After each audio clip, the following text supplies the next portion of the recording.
TS Elliott के हम सारे एमसीक्यूज जो भी इंपॉर्टेंट हैं वो आज डिस्कस करेंगे for your upcoming exam like TGT, PGT, GIC and UPPCS assistant professor exam and also UGC net के लिए भी ये बहुत ज़्यादा बेनिफिशियल है बिकॉज हमने यहाँ पे सारे ही इंपॉर्टेंट टाइप्स के जो भी ट्रैप्स हैं, जो भी क्वेश्चन हैं, पीवाईक्यूज हैं, ये जो टीएस एलियट के बारे में रिपीटेड क्वेश्चन पूछे जाते हैं वो हम डिस्कस करेंगे. Okay, so let's start. T.S. Eliot style is highly influenced by, so his style is highly influenced by classical and literary references. Urban isolation and loneliness are important theme in, it is important theme in Prolets. Okay, now Eliot often used myths in poetry, so काफी ज़्यादा ये myths का use करते थे अपनी poetry में, that connects past and present. So क्यों use करते थे? For connecting past and present. Okay, the style of the Eliot poetry can best describe as, so it best describe as modernist and symbolic. काफी ज़्यादा modernist and symbolic जो है इनका description था in his poetry. So इनका style modernist and symbolic कहलाता है. Okay, now a recurring theme in Eliot later poetry is, so that is spiritual remediation. Okay, so spiritual remediation का इन्होंने later poetry में use किया है. Eliot poetry often contains sudden shift in speak, tone and setting. Okay, so sudden shift ये लेकर आते थे speak में, tone में and settings में. The objective correlative theory is related to, so objective correlative theory का मतलब क्या है? So expressing emotion through the situation and images. So मतलब objective correlation का मतलब है कि जैसा सीन चल रहा है, जैसा सिचुएशन है, उसी के तरीके से हमारा एक्सप्रेशन होना चाहिए और उसी के तरीके से इमेजेस को भी हमें शो करना चाहिए. ऑब्जेक्टिव कोरिलेशन का मतलब है कि जो भी चीज़ें चल रही हैं उसमें एक रिलेशन होना चाहिए. So what is the exact meaning of this term is expression emotion through situation and images. Okay, now which theme dominates the Hollow Man? So it like we all know that it is a spiritual paralysis. Spiritual paralysis को दिखाता है कि कैसे like spirituality कैसे lack कर रही है modern peoples के अंदर. So that is shows in the Hollow Man. So यहाँ पर mainly दिखाया गया है spiritual paralysis को. Okay, Eliot poetic languages, so इनका जो पोइटिक लैंग्वेज होता था वो काफ़ी ज़्यादा डेंस होता था एंड देन उसके अलावा इंटेलेक्चुअल भी होता था. The uses of quotation from many languages in Eliot poetry shows, so क्या दिखाता है ये दिखाता है wide cultural learning. Okay, now which famous literary term was popularized by T.S. Eliot? So that is objective correlative. Objective correlative का मतलब होता है कि जैसा इमोशन है, जैसा सिचुएशन है, उसी के तरीके से हमें इमेजेस को और बाकी सारी चीज़ों को कोरिलेट करके वर्क में चलना चाहिए. Now the term correlative means, so ये कोरिलेटिव का मतलब है अ सेट ऑफ ऑब्जेक्ट्स और a situation that evoke emotion. जैसा ही सिचुएशन है वैसे ही ऑब्जेक्ट, सिचुएशन, हर चीज़ इमोशंस को क्या करना चाहिए, कहीं ना कहीं रिलेट करना चाहिए. Okay, now Eliot explained the idea of objective correlative. Objective correlative का आइडिया इन्होंने the Hamlet and his problem में इन्होंने ऑब्जेक्टिव कोरिलेटिव का टर्म जो है वो कॉइन किया है एंड देन इन्होंने इसी वर्क में हेमलेट एंड हिज प्रॉब्लम में ऑब्जेक्टिव कोरिलेटिव का टर्म देते हुए हेमलेट जो है वर्क को आर्टिस्टिक फेलियर बताया था, क्योंकि वे कहीं ना कहीं मानते थे कि हेमलेट के जो भी इमोशंस हैं वो रिलेट नहीं करते थे उस टाइम पे जो भी ऑब्जेक्ट और जो भी सिचुएशंस थे उससे. सो that is why he used objective correlative term and his essay in which he used it as Hamlet and his problem. Okay, according to Eliot, poetry should be, so कैसा होना चाहिए, like we all know, impersonal होना चाहिए, यानी poet को अपनी poem से हमेशा खुद को सेपरेट करके ही पोएट्री को लिखना चाहिए. T.S. Eliot essay tradition and in an individual talent mainly discuss, so ये क्या डिस्कस करता है, the relation between the originality, सो क्या रिलेशन है ओरिजिनलिटी से, यानी कि आपको क्लासिकल्स को या आपको अपने जो भी प्रीवियस जो भी पोइट्स हैं, प्रीवियस जो भी राइटर्स हैं, उनसे कहीं ना कहीं फॉलो उनको ज़रूर करना चाहिए, बट एक इम्पर्सनैलिटी भी आपके वर्क में होना चाहिए, यानी कि आप बायस ना हो पर आप जो है हमेशा ट्रेडिशन को भी फॉलो करते हुए इम्बायसनेस को फॉलो करें.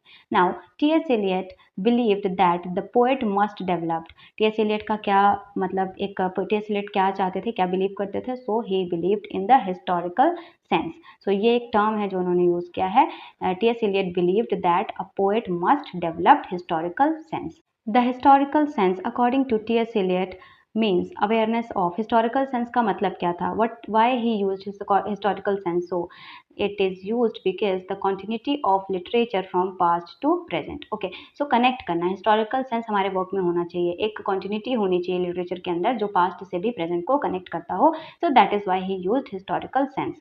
Okay, now T.S. Eliot praised which group of the poet in his essay The Metaphysical Poets. Okay, of course he praised the metaphysical poets in his essay The Metaphysical Poets. Okay, Eliot used the term disassociation of sensibility to describe. So he used disassociation of a sensibility to describe separation of thoughts and feeling. So क्या होना चाहिए? Dissociation होना चाहिए, separation होना चाहिए आपके thoughts से आपके फीलिंग्स के बीच में. Okay, now according to T S. Eliot, association dissociation of sensibility begin after the age of.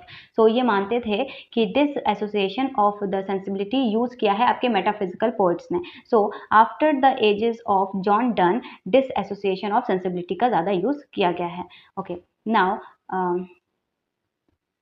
आपका T S. Eliot admired the metaphysical poet because they unite thought and feeling. Okay, so dissociation जो है वो कहीं ना कहीं डिसएसोसिएशन ऑफ सेंसिबिलिटी का जो है वो यूज़ किया गया था, बिगिन हुआ था after the age of John Donne. So metaphysical poets काफ़ी ज़्यादा अच्छे से यूनाइट कर पाते थे आपके थॉट्स को, फीलिंग्स को, इसीलिए इन्होंने यूज़ किया है कि ये जो है वो यूनाइट करते थे थॉट एंड फीलिंग को. सो ये इन्होंने मेटाफिजिकल पोइट में एडमायर किया है. आपके जितने भी मेटाफिजिकल पोइट्स थे उनकी क्या क्वालिटी को एडमायर किया है? सो इन्होंने एडमायर किया है उनकी unity of thought and feeling को. Like they are unite the thought and feeling that is not that is not like followed by the other previously poets or other previously ages poets. Okay, so he appreciate that quality of metaphysical poets. Okay, now T.S. Eliot theory of impersonality compares the poet mind to a catalystic. Okay, so इन्होंने impersonality की जब theory दी थी तो उन्होंने example दिया है T.S.. Elliott ने. तो ये किस चीज़ का एग्जाम्पल दिया है? कई बार पूछा जाता है कि मिरर का दिया, मशीन का, रिवर का. सो नहीं, कैटेलिस्टिक का जो है इन्होंने आपको एक तरीके से एग्जाम्पल देकर समझाया है कि what is the impersonality means in poetry और इन वर्क्स. ओके, सो ये याद रखना है, कई बार पूछा जाता है which of the ideas is central to Eliot criticism. So क्या आइडियाज जो थे वो सेंट्रल थीम बनते थे इनके टी.एस. एलियट के क्रिटिसिज्म में? So that is literature exist within a tradition. So literature जो है वो एग्जिस्ट करता है within a tradition. So that is the core idea that he like wanted to like convey to the critics or to the writers or authors of that time or to us, like कि आपका literature exists within a tradition. So that is his main theme in his criticism. T.S. Eliot gently influence. So ये क्या influence करते थे? We all know like new criticism. Okay, like according to Eliot, the progress of an artist involves. So क्या according to Eliot जो progress है artist का वो कैसे हो सकता है? So that is possible because by the continuous self sacrifice and existence of a personality. So because of he believed that artist जो है वो आर्टिस्ट का प्रोग्रेस इन्वॉल्व होता है कब? जब कॉन्टिन्यूअस सेल्फ सेक्रीफाइस किया जाए या फिर और जो है आपका एग्जिस्टेंस ऑफ पर्सनैलिटी हो. Now, which critical work by T.S. Eliot contain the essay Tradition and the Individual? Like we all know his famous collection in which all his critical essays were published. That is आपका The Scattered Wood. Okay, now T.S. Eliot Metaphysical Poets जो ऐसे है वो publish हुआ था इन 1921. सो इनका metaphysical poet जो ऐसे था वो पब्लिश हुआ था 1921 में. Okay, in T S. Eliot criticism unification of sensibility refers. So unification of sensibility word देखिए हम लोग ने बहुत सारे objective correlative impersonality historical sense. Okay, and now disassociation of sensibility and now unification of sensibility. So ये सारे terms इनके famous terms हैं जो इन्होंने use किए हैं टी.एस. एलियट के. कई बार पूछा जाता है एग्जाम्स में इनके terms को related इनके terms से related questions. So now we have one another important term that is unification of sensibility. सो ये रेफर करता है, इसका मीनिंग क्या है? So unification of sensibility means होता है harmony to intellect and emotions. Okay, so ये that is the meaning of unification of sensibility. Okay, now like T S. Eliot criticize William Shakespeare Hamlet because, क्यों उन्होंने criticise किया था? Because objective correlation नहीं था, so that is why, because it fail to provide an objective correlation. हमने पहले discuss किया, Hamlet and his problem में इन्होंने ऑब्जेक्टिव कोरिलेटिव टर्म दिया है एंड इसमें इन्होंने इस टर्म को इसलिए यूज किया था बिकॉज ये मानते थे कि जो हैमलेट के इमोशंस थे और जो उस टाइम पे जो भी ऑब्जेक्ट, जो भी सिचुएशंस यूज किए गए थे, वो कहीं से भी जस्टिफाई नहीं कर रहे थे हैमलेट के इमोशंस को। सो ये मानते हैं कि हैमलेट एक आर्टिस्टिक फेलियर है because it not provide any type of objective correlative. Okay, so objective correlative term इन्होंने इसीलिए आपके हैमलेट एंड हिज प्रॉब्लम में दिया था और क्रिटिसाइज भी किया था हैमलेट के वर्क को, हैमलेट प्ले को, सॉरी। ओके, विच ऐसे collection include T S. Eliot mature literary criticism. So कब इनका जो है एक मेच्योर क्रिटिसिज्म वर्क आया था? लाइक ये इन्होंने बहुत सारे एसेज लिखे थे इससे पहले भी, but the scattered on poetry and poets नाम का जो इनका लाइक ऐसे आया था, उसमें ये शो करते हैं कि लाइक बहुत ज़्यादा मेच्योर कलेक्शन, लिटरेरी कलेक्शन इनका क्रिटिसिज्म का वो माना जाता है। T.S. Eliot believed that the poet personality should be, कैसी होनी चाहिए पोइट की personality? So it is hidden through artistic discipline, artistic discipline के थ्रू हिडन होनी चाहिए एक पोइट की पर्सनैलिटी। ऐसा मतलब उसके अंदर एक ऐसा आर्टिस्टिक डिसिप्लिन होना चाहिए जिसके थ्रू उसकी पूरी पर्सनैलिटी हिडन रहे। Writers strongly influence T.S. Eliot critical method. Okay, तो क्रिटिकल जो भी मेथड्स थे वो किससे ज़्यादा इन्फ्लुएंस है? तो हम सब जानते हैं मैथ्यूड अर्नोल्ट, जो कि उनके विक्टोरियन क्रिटिक थे और ये मॉडर्निस्ट क्रिटिक थे, तो काफ़ी ज़्यादा इन्फ्लुएंस थे इनके जो भी क्रिटिकल मेथड्स थे वो by the Matthew Arnold. Okay, now T.S. Eliot criticism often emphasize the importance of, ये क्या एम्फेसाइज करते हैं? इनके क्रिटिसिज्म किस चीज़ पे ज़्यादा एम्फेसाइज करते थे? सो moral seriousness and tradition, he mainly focus on moral seriousness होना चाहिए और आपका एक ट्रेडिशन भी होना चाहिए उसके अंदर, क्योंकि इन्होंने माना है कि लिटरेचर जो है वो लाइक ट्रेडिशन के अंदर ही होता है। सो लिटरेचर जो है वो ट्रेडिशन को फॉलो करते हुए भी पास्ट प्रेजेंट में चलता है। सो इनका मानना है कि एक मोरल सीरियसनेस होना ही चाहिए और साथ में ट्रेडिशन होना चाहिए। सो इनका मेनली जो है वो इनके क्रिटिसिज्म इसी चीज़ पे एम्फेसाइज करते थे। Poetry is not a turning loss of emotion but an escape from the emotion, ये लाइन उन्होंने यूज़ की है tradition and the individual talent में। Okay, now T.S. Eliot believed that genuine poetry can communicate before it understood. Genuine जो भी poetry होती है ये आपका क्या करती है? कम्युनिकेट करती है, सबसे पहले क्या करती है? कम्युनिकेट करती है आपसे before you understood. Okay, so that is the quality जो कि जेन्युइन पोइट्री की होती है। Which prose work by T.S. Eliot discuss society and culture, तो किसमें इन्होंने सोसाइटी एंड कल्चर की बात की है? So notes towards the definition of culture, जिसमें इन्होंने कल्चर के बारे में, सोसाइटी के बारे में डिस्कशन किया है। Okay, T.S. Eliot considered which poet as a model of unified sensibility, तो ये जॉन डन को मानते थे कि यूनिफाइड सेंसिबिलिटी जो है वो जॉन डन में है। सो एक तरीके से जॉन डन मेटाफिजिकल पोएट हैं और इनको प्रेज करते हुए इन्होंने ये चीज़ कही है। Okay, T.S. Eliot literary criticism is often describe as, T.S. Eliot के जो भी क्रिटिसिज्म होते थे वो क्लासिकल होते थे और एनालिटिक होते थे। विच idea is a central in T.S. Eliot ऐसे, what is a classical? So what is a classical जो इनका ऐसे है उसमें इन्होंने लिटरेरी मेच्योरिटी एंड ऑर्डर के बारे में डिस्कस किया है। T.S. Eliot believe criticism should primarily, so कैसा होना चाहिए क्रिटिसिज्म? तो ये clarify and refine literary taste में होना चाहिए, यानी काफ़ी ज़्यादा क्लैरिफाई तरीके से करना चाहिए और रिफाइन लिटरेरी टेस्ट का होना चाहिए।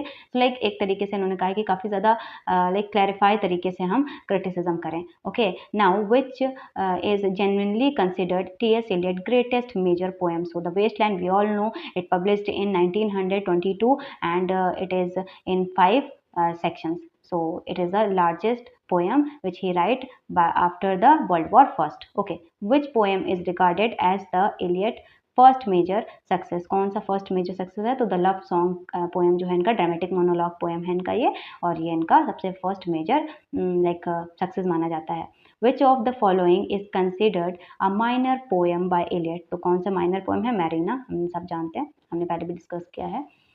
Like which major poem explore the spiritual crisis of modern civilization? कौन सी पोएम है जिसमें इन्होंने spiritual crisis of a modern civilisation को दिखाया है? तो द वेस्टलैंड पोएम में ही इन्होंने यही थीम है इनके द वेस्टलैंड पोएम का, like spiritual crisis in a modern civilisation.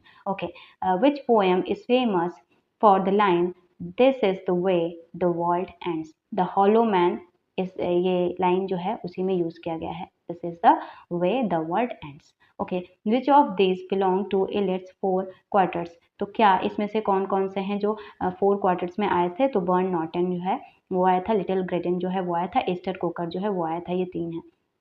Okay, now 4 हैं इसमें poems. Okay, which poem by Eliot reflects urban boredom and monotony. Okay, so that is in आपका preludes. Okay, which major poem mark Eliot religion and spiritual turn. So Ash Wednesday में इन्होंने religious and spiritual turn के बारे में लिखा हुआ है। विच poem is central on hesitation and self doubt. Okay, the love song poem जो है इनका, उसमें इन्होंने ड्रामेटिक मोनोलॉग का भी यूज किया है और साथ में हेजिटेशन एंड सेल्फ डाउट को इन्होंने दिखाया है। Little गिडिंग is a final section of 4 quarters. Okay, which of the following is not a major poem by T.S. Eliot? So कौन सा इसमें से major poem नहीं है T.S. Eliot का। So 4 quarters भी हमारा major poem है, The Wasteland भी है, The Hollow Man भी है। So Portrait of a Lady जो है वो इनका major poem नहीं है। I think ये पहले भी आ चुका है question. We hope you like this video. Do share and subscribe my channel and like this video if you like it. और मैं ऐसे ही बहुत सारे PYQs लाती रहूँगी जो कि GIC के जितने भी राइटर्स हैं, GIC एग्जाम जो होने वाला है उसके जितने भी राइटर्स हैं, TGT PGT UGC net and other जितने भी एग्जाम्स हैं जो इंग्लिश लिटरेचर से हैं, वो सारे आपके इससे कवर हो जाएंगे एंड आप अपना थ्योरी कहीं से भी कवर कर सकते हैं। And then if you want to practise you can come to my channel and practise this questions that will help you in exam. Thank you so much.